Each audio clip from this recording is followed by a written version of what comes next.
Now with our men, the current Arnold Classic champ, Samson at 313 pounds. Yeah, you hear it, guys, 313. And it's looking really good at this body weight. I mean, his stomach is protruding a little bit. It might be because of the refit, but as long as in the stage his waist keeps where it has been, he's going to be good. I mean, he's going to be good to go. He's going to be on shape. That's the most important thing. He just needs to keep the control on his midsection.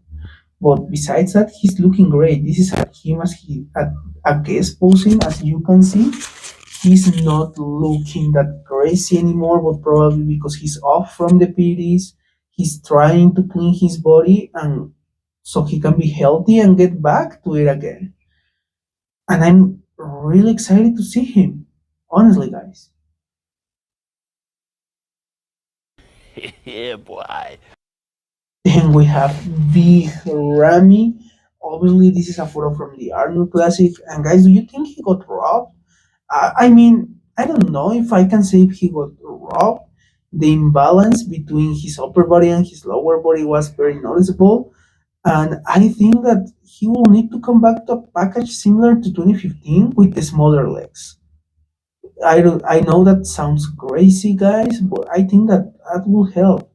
Like him having a little bit smaller legs with a little bit more upper body size probably might be the best way to go. These are some prep files, and he's looking crazy, guys. Maybe he's pumped, that's why his arms are looking like that.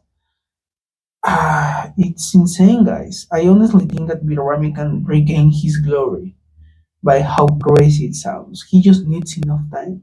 Honestly, it's crazy to think about. Nice. Then Beru's Tabani, the front runner for the Arnold Classic. And unless someone shows like crazy, he's most likely going to be the winner. I think that Vitor Bov can maybe push him a little bit. I think that probably he's going to be second because of the improvements, but Berus is too good. It's too good, and it's a shame because he, by the looks of it, he seems like he can be like a taller Harry Chapman with a better back because actually he has a very good back, which guys, it's dangerous. And remember, Harry Chapman is your Olympia winner. So imagine an even more dominant Olympia winner. That might be Bruce Tabani for how crazy it seems. Just think about it.